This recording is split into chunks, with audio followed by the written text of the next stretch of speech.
Alteza, venho apenas lembrar do horário das aulas de equitação às 10 horas. Nos episódios anteriores, enquanto o jovem Pedro de Alcântara crescia em berço de ouro, o Brasil era tomado pela violência.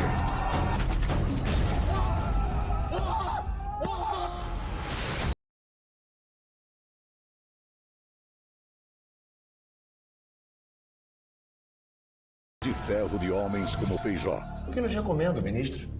Aumentar a repressão e combater as rebeliões que se espalham por esse país usando a Guarda Nacional que acabamos de criar. E levando a elite política a tramar uma saída excepcional, mesmo que fora da lei, para unir o país e salvar seus privilégios. Era o golpe da maioridade de 1840. Eu achei que aqui era a saída. Não, Dan. Isso aqui é a preparação para a primeira apresentação pública do imperador. Manobra que fazia imperador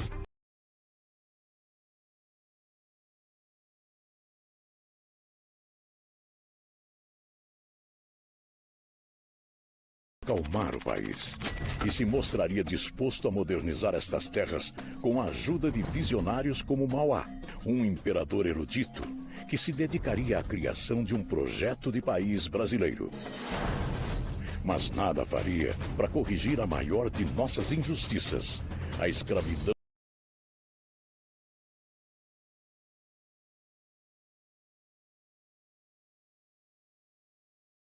Fronteiras. Na década de 1860, uma guerra inédita vai rondar a América do Sul. E para manter seus interesses na região, Brasil, Argentina e Uruguai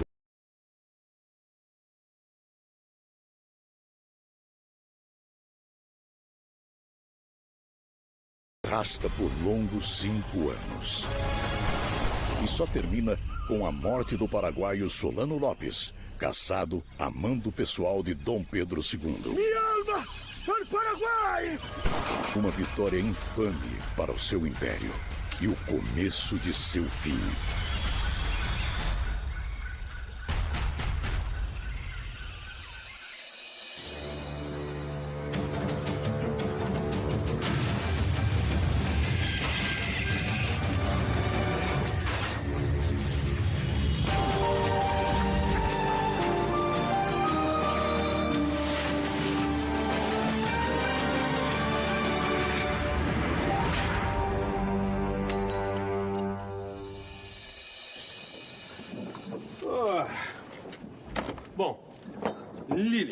Lilia Moritz Schwartz. Eu tô esperando um episódio agora mais tranquilo, né?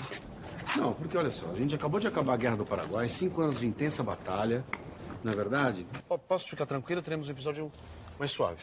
E Dan, tava quietinha aqui porque eu vou ter que te decepcionar. Não vai ser assim. A história nunca volta atrás. E quando ela volta, volta profundamente alterada. O exército, por exemplo. Exército, por exemplo. Eu vejo aqui soldados negros, soldados brancos. Agora eles são salvadores da nação. Portanto, eles não vão mais perseguir escravos fugidos, são seus colegas de guerra. Vamos, isso é uma ótima notícia. A guerra acabou, mas teremos novas batalhas. Entre elas, a batalha do final da escravidão. O abolicionismo ganhava voz aqui e lá fora. Da Inglaterra, ativistas da Anti-Slavery Society pressionavam Dom Pedro II, enquanto pelo Brasil pipocavam grupos abolicionistas e rebeliões de escravizados que tomavam a frente do movimento. Piorava o fato de que depois de 1870, só Brasil e Cuba ainda tinham escravidão. Vergonha ainda mais incômoda ao fim da Guerra do Paraguai, quando nossos soldados negros finalmente voltavam livres para um país que ainda não era nada livre.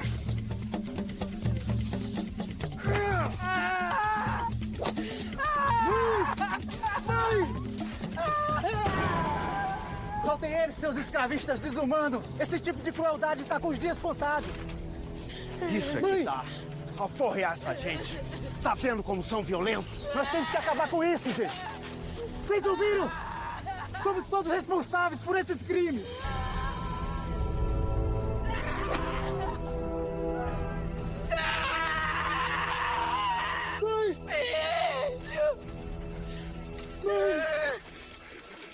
Como Dom Pedro II reage a esse clima? Olha, digamos assim que ele vai fazer o seu teatro da política. Né? Ele resolve viajar agora para a Europa, conhecer o velho mundo que ele só conhecia pelos livros. Não, mas como agora? Uma férias meio... Não sei, me parece fora de hora, né? Olha lá, o motivo era correto, por conta da morte da sua filha, a dona Leopoldina. O timing é que não era muito bom. E lá se ia o viajante Pedro II para a Europa e para o exótico Oriente Médio, sempre aproveitando o tour para divulgar as maravilhas do Império Tropical, enquanto conhecia gente influente como o escritor Alexandre Herculano ou o compositor Wagner.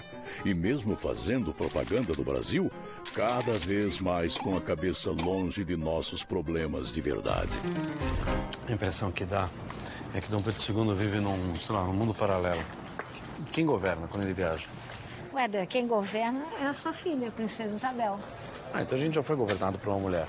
Já, nesse contexto de Pedro II, quando ele viaja, é a princesa Isabel que assume. E há quem diga que Pedro II tem uma intenção de dar uma maior proeminência para Isabel, para que ela assuma o terceiro reinado. Mas mesmo ele dando esse espaço, ela tem condição de governar? Aí a pergunta é difícil, porque o momento tem muitas contradições e muitas tensões. Bom dia. Bom dia. Essa é a nossa campanha para juntar dinheiro para alforriar os escravos. Sim, o dono da venda falou. Mas olha só, outro salvador de negro, e justo aqui. Ô, rapaz. Não sei de nada. Mas que rapaz o quê? Que boa. Eu sou fazendeiro. E vocês? O que estão fazendo aqui? O que é isso aqui? Isso o quê? O povo não apoia esse regime de opressão? Negro fujão sempre houve. O problema agora são vocês, que acham que podem mexer no patrimônio dos outros e por direito.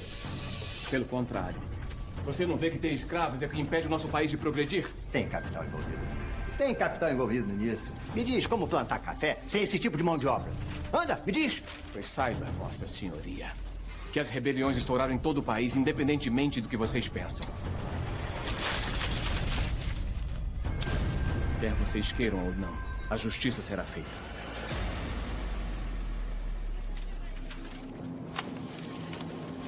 Adam, ele tem razão.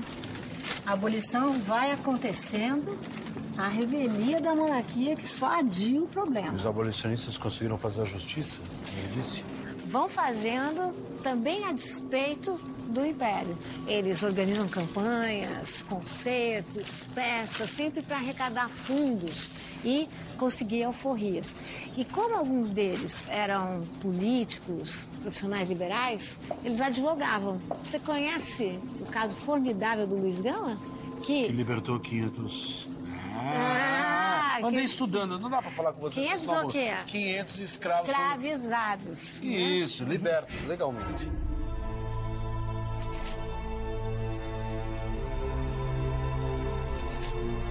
Luiz Gama, grande advogado abolicionista, era ele mesmo um filho de escrava. Mesmo sem diploma, como autodidata, atuou em processos jurídicos famosos de libertação de escravizados. Sua estratégia era encontrar lacunas deixadas pelo sistema. Quando você nasceu? Eu, 1855, por quê? Porque é disso que precisamos. Uma lei determinou o final do tráfico em 1850. Eu entendo, mas... É com esse argumento que eu vou tentar corrigir essa injustiça que te fazem. Nasceste depois de 1850, mas temos que provar. Muito obrigado, doutor Luiz. Ah, não há de quê? Muito obrigado. Não há de caneta.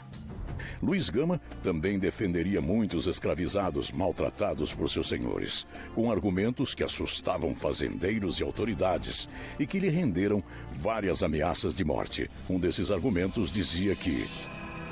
Perante o direito, é justificável que o escravo cometa crime de homicídio, tendo como vítima o seu senhor. Isso, se for comprovado, o que todos sabemos, que a violência partiu do senhor. A situação entre escravocratas e abolicionistas está cada vez mais tensa, né, Ney? Tá difícil. A corda tá esticando, tá pronta para romper. Por isso o governo, para tentar evitar o problema, vai tomar uma atitude. Qual? A princesa Isabel assina a lei do ventre livre 1 ano após a Guerra do Paraguai. A lei que determina que filhos de escravos são livres. É isso, mas não é bem isso. É um pouquinho mais complicado. A lei do ventre livre dizia que todos os negros nascidos a partir de 28 de setembro de 1871 seriam livres, com uma pequena condição. Tinham que ficar sob proteção de seu senhor até os 8 anos, quando esse ainda podia optar por receber uma indenização do Estado ou manter o menor trabalhando até os 21 anos. O povo comemorou, os senhores de escravos reclamaram, e na prática, vários forjavam o nascimento de seus cativos para antes de 1871, dando aquele drible na lei. É agora que as elites... Porque, para não perder os seus... Medo de perder os seus bens, entre aspas, claro. Medo também de perder controle da situação, né? Então uma lei, mesmo tímida, mesmo gradativa, fez diferença, é evidente. Ela é conservadora de um lado. De outro lado, ela inaugura uma discussão política muito importante. Se os ventres livres eram agora libertos, eles tinham direito de cidadania? Mais ainda, eles podiam participar politicamente? Dom Pedro, como lidou com isso? Ele não conseguiu lidar porque a situação estava se complicando ainda mais, porque paralelamente toma força o movimento em prol da República.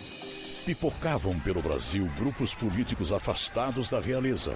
Em 1868, parlamentares liberais e progressistas se uniram ao chamado Centro Liberal.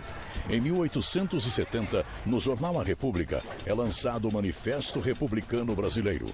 E em 1873, o Partido Republicano organiza sua primeira convenção na cidade de Itu. Eram os paulistas, até então fora do poder, que começavam a questionar a monarquia. Criticavam o centralismo do trono e propunham uma reforma pacífica defendendo a República Federativa. Ou seja, Dan, nesse momento são 3 os focos de oposição ao Império. Muito diferentes, mas todos muito importantes. O abolicionismo, o Partido Republicano e o Exército. Pô, não queria estar no lugar.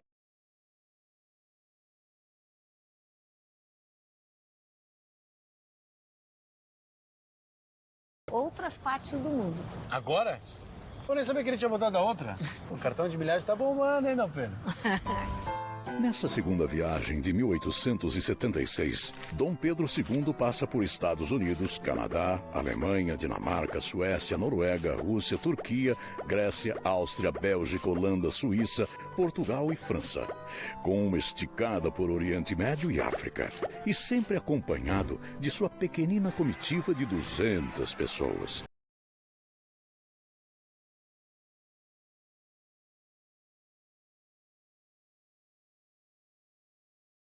Aproveita para fazer graça e soltar um to be or not to be.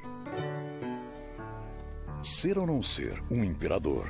Essa sim é a grande questão do monarca, que ora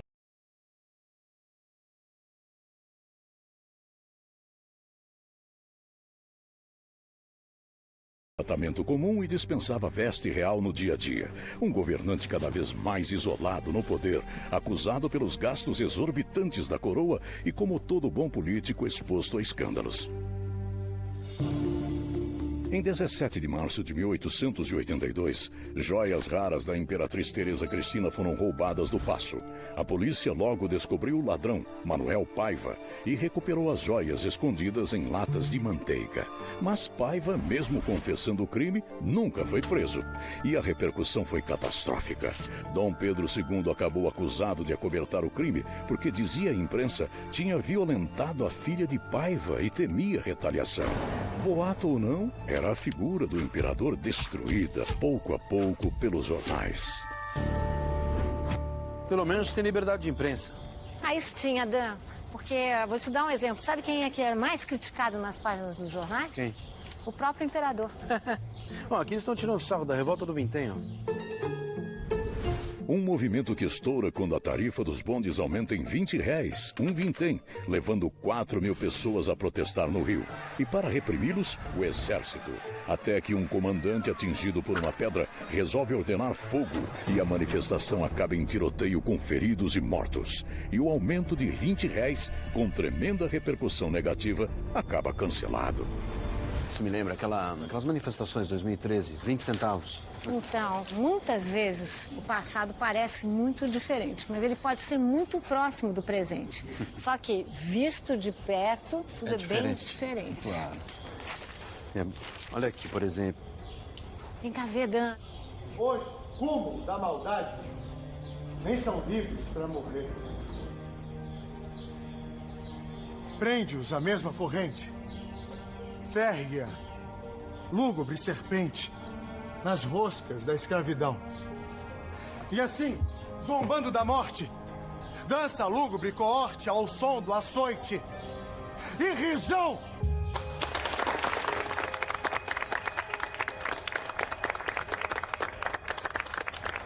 Um poema de teor abolicionista sendo lido aqui, na praça pública. Então, é um poema do Castro Alves, Navio Negreiro, 1868. Opa, obrigado.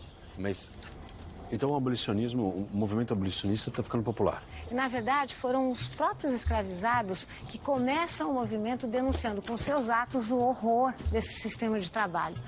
Depois disso, ganha força o movimento abolicionista. Olha aqui, a Entre para a Sociedade Brasileira contra a Escravidão. Isso, tem a criação da Sociedade Brasileira Abolicionista em 1880 e depois disso ainda vai ser criada a Confederação Abolicionista, que unia nomes como André Rebouças, José do Patrocínio. Além do mais, foi fundado um jornal chamado O Abolicionista, que teve um papel formidável na divulgação dessas ideias. Viram a última?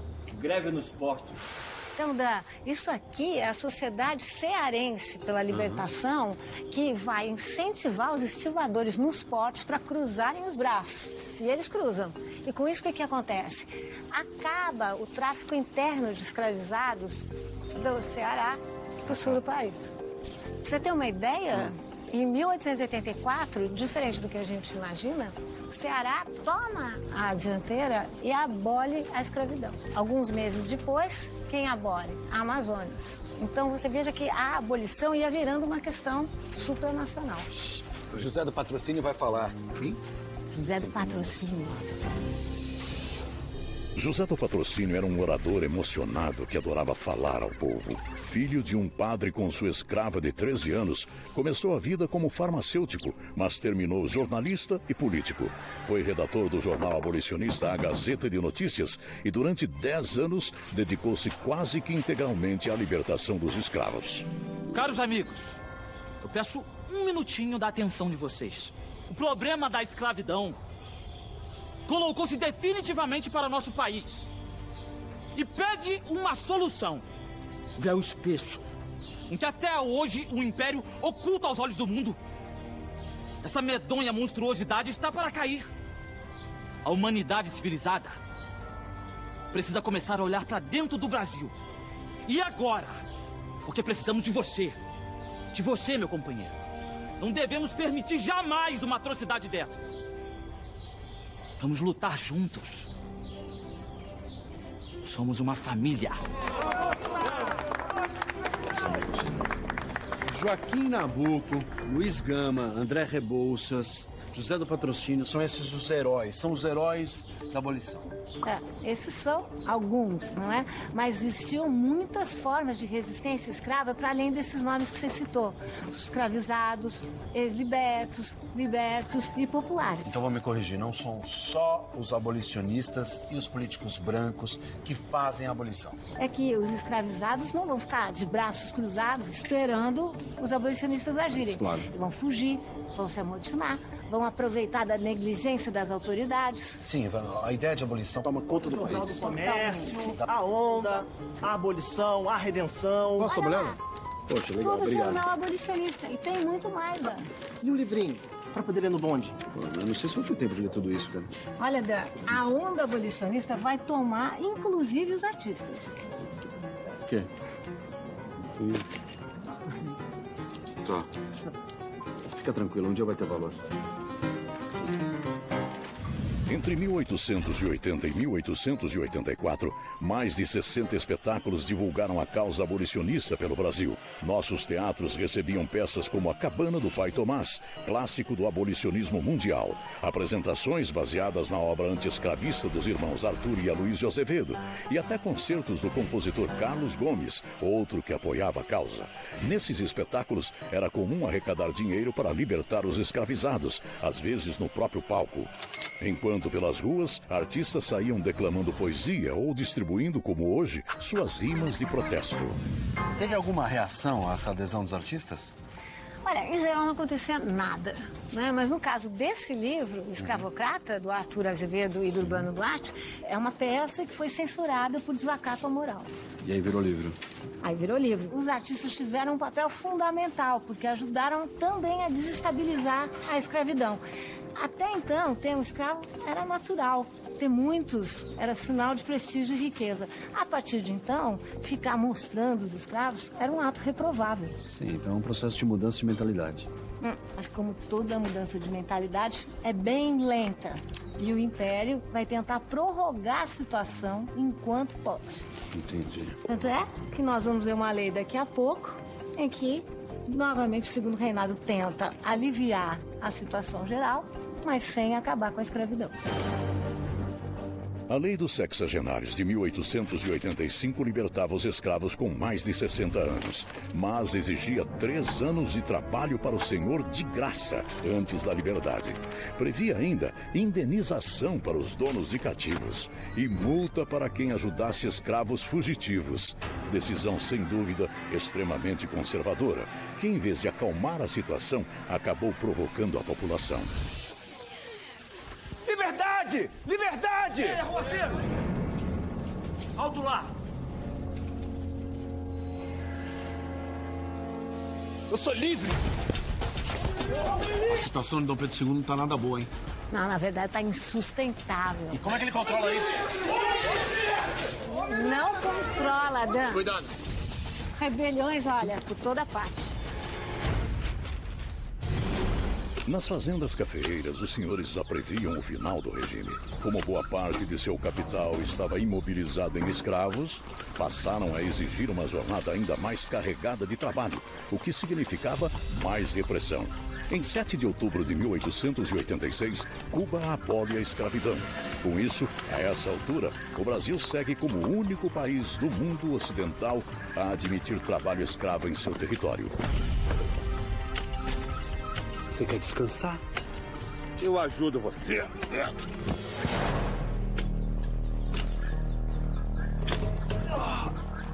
Não podem mais ser açoitados, não é?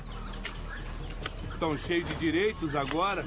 Para agradar a comunidade internacional, o governo, em vez de abolir a escravidão, aprova uma lei que proíbe os açoites. A lei tinha importância simbólica, mas na prática, o controle do escravo continuava nas mãos de seu proprietário, que com isso podia fazer praticamente o que quis por direito.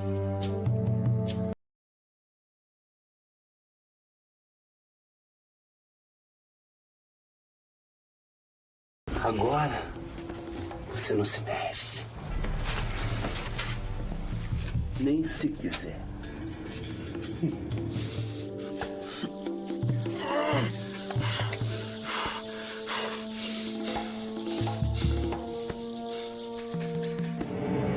Os escravizados reagiram violentamente, às vezes com apoio de abolicionistas como Antônio Bento, líder dos Caifazes, um grupo que se infiltrou a fugir, outras vezes por conta própria, sozinhos. Em 1882, escravos conseguiram tomar a fazenda Castelo em Campinas. Em 1887, fugiram em massa, com 150 homens de Capivari rumo a Santos, liderados pelo escravo Pio. Sinal que os negros, com ou sem ajuda, são os que radicalizam o movimento. Então nós estamos vendo mais negros nas ruas. Muito mais, porque depois de ficarem uns tempinhos escondidos, né, os quilombolas paravam de fugir, conseguiam um certificado de liberdade falso, boa parte das vezes, que eram as alforrias, e arranjavam empregos nas cidades, como carregadores do que fosse, tijolo, mercadorias, café, e mais ainda, alguns não arranjavam porque não queriam arranjar, e ficavam como? Simplesmente circulando nômades pelas cidades, entendeu? Entendi. Olha lá. Você está vendo aí? Olha lá.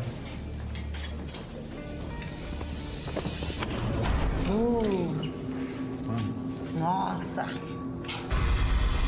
Então, rebeliões por todas as partes, bem na cara dos senhores e à luz do dia.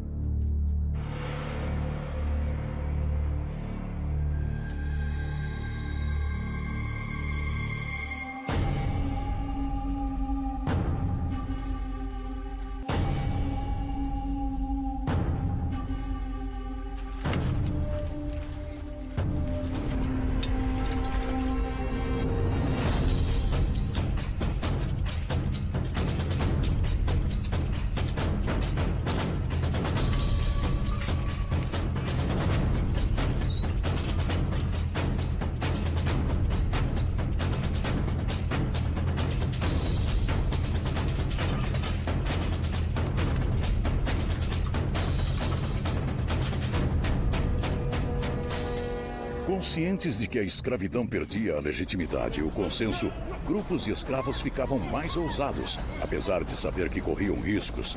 Caso fossem descobertos, estavam sem alternativa e sem proteção legal.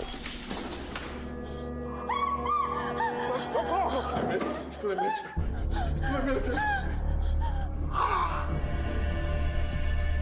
Nessas alturas, escravizados roubavam, matavam, sabotavam, se revoltavam, fugiam, assassinavam senhores e feitores, envenenavam a família do proprietário.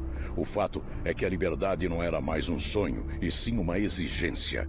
Eles demandavam liberdade e era a própria legitimidade de sua servidão que começava a ter os dias contados. E você, menina? Vai crescer no país sem escravo. E sem dono de escravo também.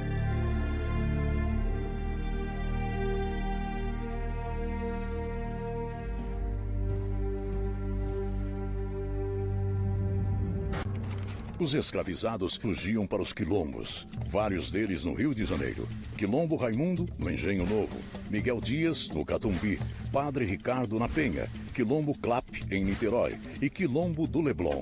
Quem diria? Hoje o bairro mais caro do Rio. Lá, os refugiados cultivavam camélias brancas, raras no Brasil, e como diziam os abolicionistas, frágeis como a liberdade. Usar uma flor no paletó ou plantá-la em casa era sinal de apoio ao abolicionismo, como uma bandeira branca. Olha ali, ó, outro símbolo, né?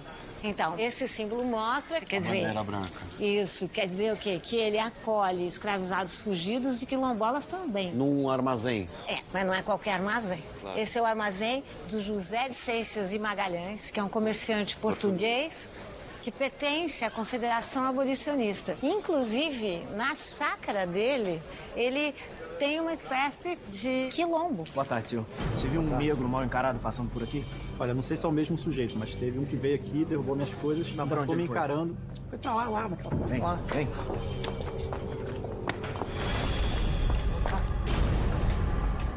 Vamos entrar lá? Não vamos entrar lá não.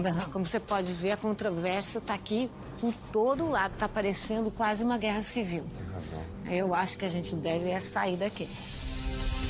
A Casa Comercial Seixas e Companhia funcionava no lugar mais elegante do Rio. E lá mesmo, sob a fachada dos negócios, o comerciante Seixas ajudava negros refugiados e reunia gente engajada na abolição. O poeta Olavo Bilac, o jornalista José do Patrocínio, o escritor Coelho Neto e até políticos como Rui Barbosa e Joaquim Nabuco. Com a pressão dos intelectuais, o apoio popular e a abolição acontecendo pelas mãos dos próprios escravos, o império já não tinha mais saída. Dom Pedro II tinha uma carta na manga? Na verdade, ele não tinha. Nós estamos em 1887 e ele nem no Brasil está na Europa. De novo? Ele viajou de novo? De novo. Isso aqui é a terceira vez? Terceira vez. E como era a terceira vez, essa viagem foi cercada de todo tipo de controvérsia. Mas peraí. Eu tô aqui pensando. Ele tinha alguma coisa por trás, né?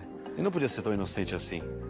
Olha, ele não podia saber, mas ele estava para dar autoria do ato mais popular do Império. Daria na mão da sua filha, a regente Isabel.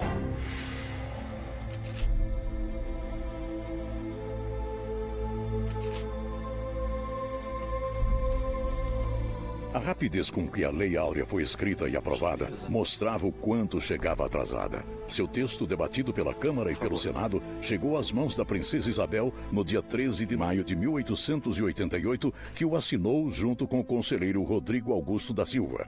A mensagem era mais curta e direta que um post do Twitter. É declarada extinta a escravidão no Brasil. Revogam-se as disposições em contrário. Não era preciso dizer muito depois das inúmeras leis que a antecederam.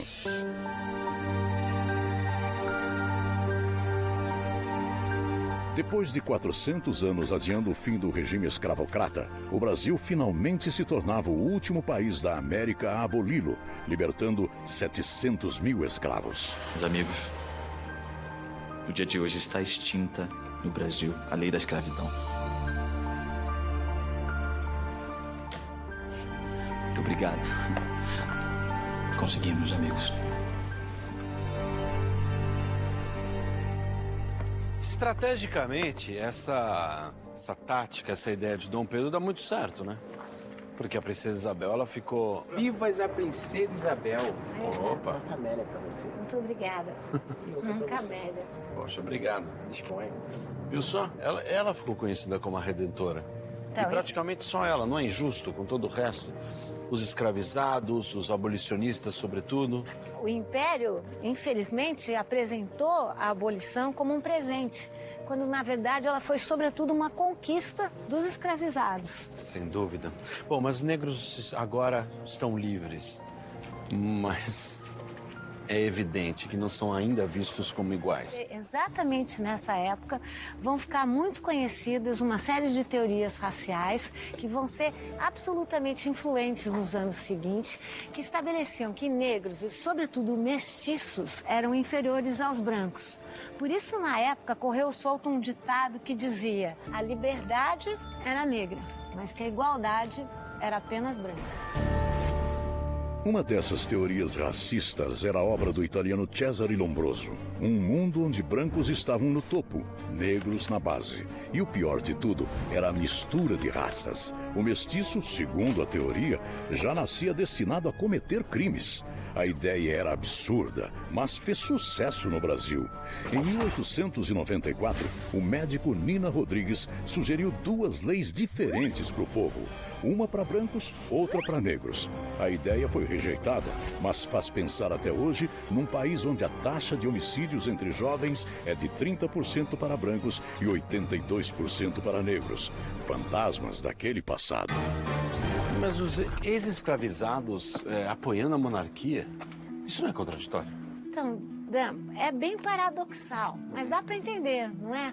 Na visão da época, foi a monarquia que parece ter garantido a liberdade.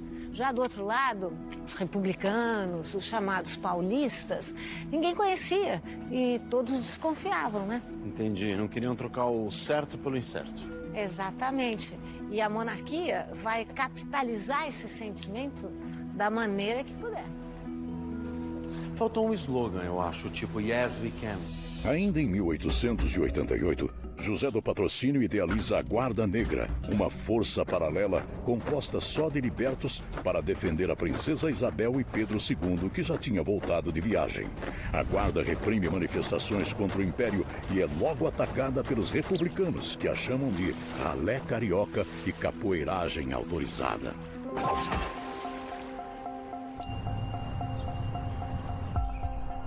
Olha, Dan, gostando ou não, a Guarda Negra ia deixando cada vez mais evidentes as contradições do Império. Eu achei que com a abolição as tensões iam diminuir. Nada disso, infelizmente, porque o que vai acontecer é que o imperador vai ser alvo direto de ataque. Ei, ei! Viva a República! Deixa.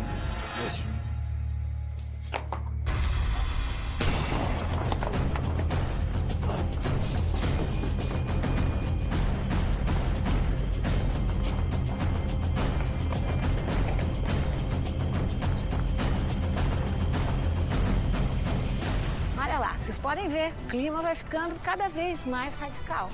O atirador era Adriano do Vale, um imigrante português de 20 anos, recém-despedido da casa comercial em que trabalhava. O episódio virou um símbolo da fragilidade do imperador. Você vê, né? Vai acumulando desafetos, é que nem vocês aí, né?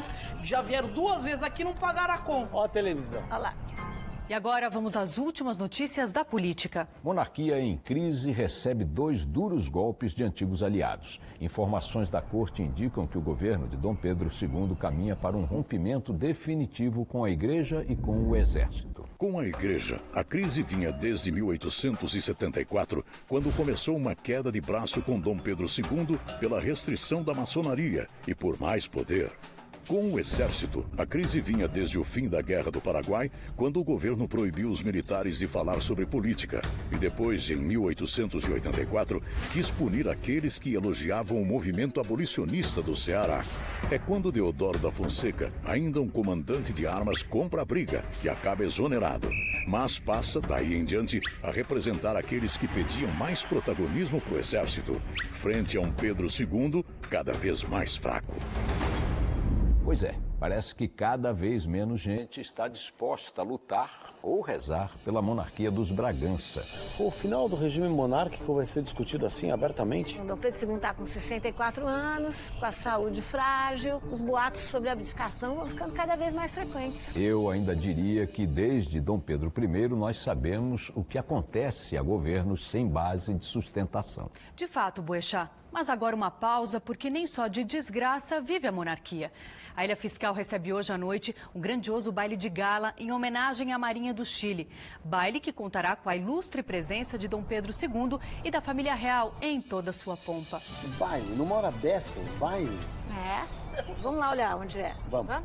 Agora vocês vão me dar o baile, é isso? Sim, mas vocês estão ficando malucos, pô. Eu quero saber quando é que vocês vão me pagar. Já tá acumulando. Deixa eu ver, tem alguma coisa aqui. É claro, Um segundinho, tá? É claro que tem, não vai ter. Aqui, vou deixar aqui uma grana a mais. Me mostra lá.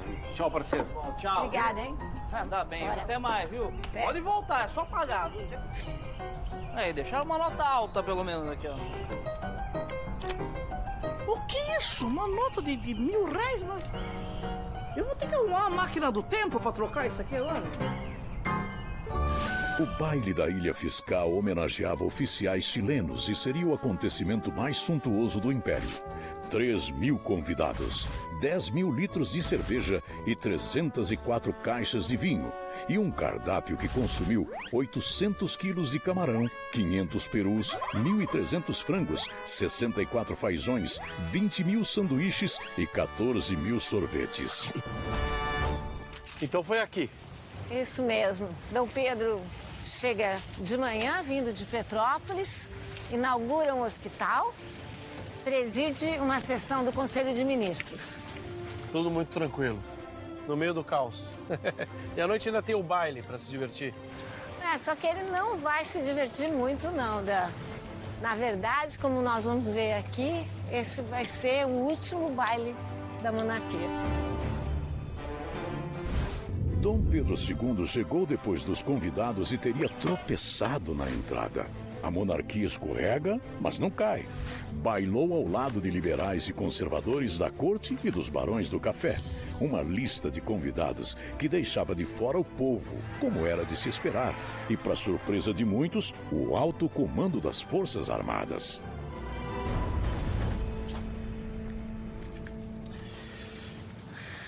Então os militares não receberam o convite. Receberam não, Dan. O fato é que eles estavam muito ocupados, né? Articulando um golpe. A gente precisa resolver essa situação de uma vez por todas. Agora.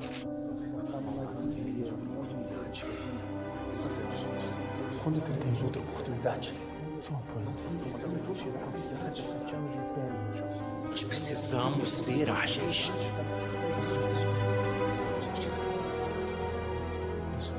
Este é o momento ideal. Só o senhor pode comandar uma investida contra 67 anos de Império, Marechal. Eu preferiria acompanhar o caixão do Imperador. E só depois atuar. Não será possível aguardar tanto tempo, Deodoro.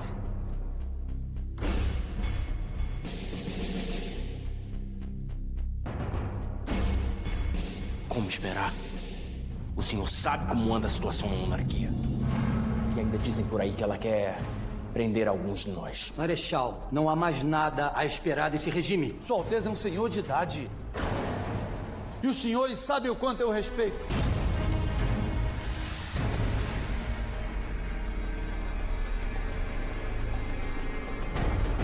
Deodoro pareceu concordar, mas ainda havia muita incerteza e insegurança.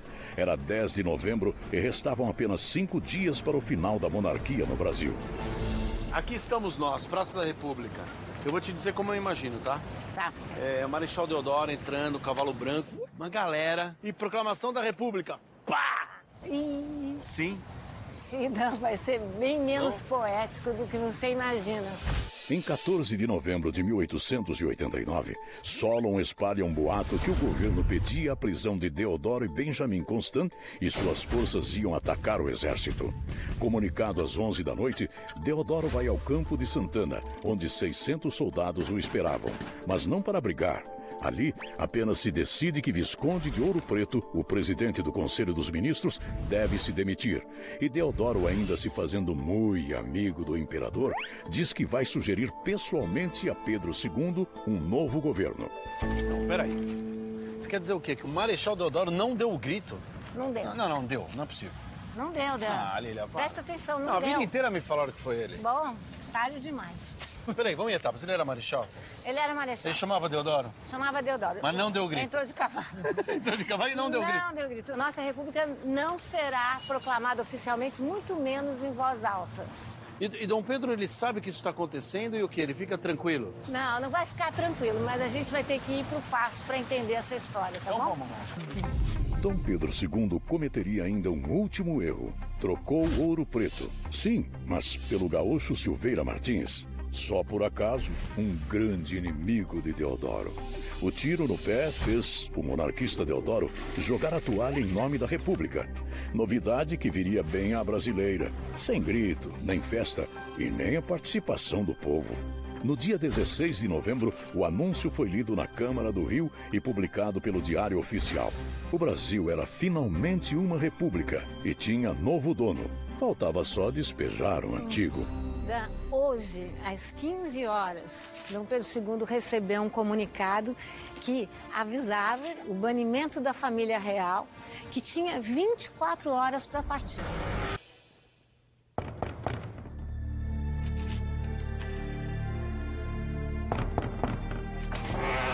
Majestade, com sua licença. Sim. Majestade, venho respeitosamente em nome do governo provisório entregar esta mensagem.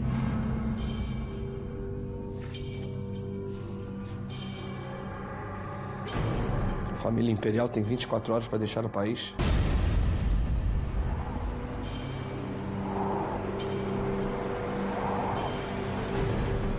Com a sua licença, Majestade.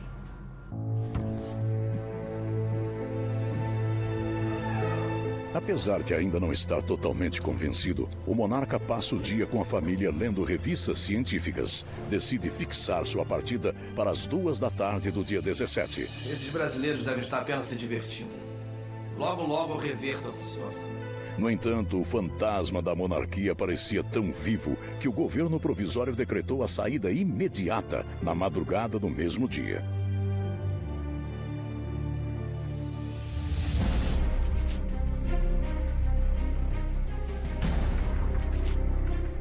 O governo provisório mudou de ideia. Ele está com medo das manifestações populares a favor do imperador, dos choques entre monarquistas e republicanos e resolveu mandar outro mensageiro para comunicar agora a partida imediata da família imperial.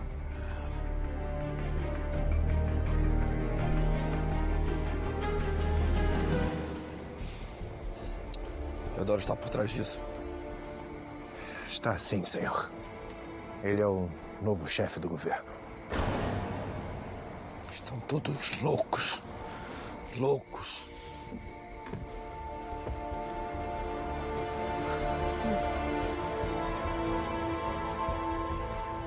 Vamos logo. Até o porto.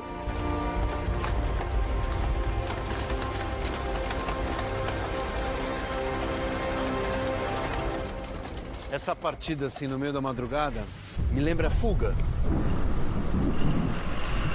81 anos depois de Dom João fugir para o Brasil em busca de proteção, Cuidado com isso, homens! seu neto Dom Pedro II é expulso daqui pelas mãos dos militares. Depois de quase 50 anos no governo, o monarca e a família imperial partem para o exílio em Portugal. E finalmente chegamos à República. O fato é que essa nova República dos Estados Unidos do Brasil vai transformar muita coisa. De nome, de rua, até nome de instituição, mas sobretudo formas de governar e maneiras do povo e a rua exigir direitos. Sem dúvida, fim da escravidão, fim da monarquia. Vamos ter um Brasil melhor daqui para frente? Em alguns aspectos melhor, em outros talvez pior. De toda maneira, um Brasil muito diferente. Uma nova Constituição, uma primeira república que nasce com a fama de ser velha, coronelismo, política do café com leite, enfim, imigrantes. Por que você é tão apaixonada por história, Lili? Sabe o que é? Porque história nunca acaba. Sempre tem uma nova pergunta, sempre tem uma nova resposta. Olha lá as novas respostas. As cidades, a industrialização, enfim. Muito assunto para a segunda temporada.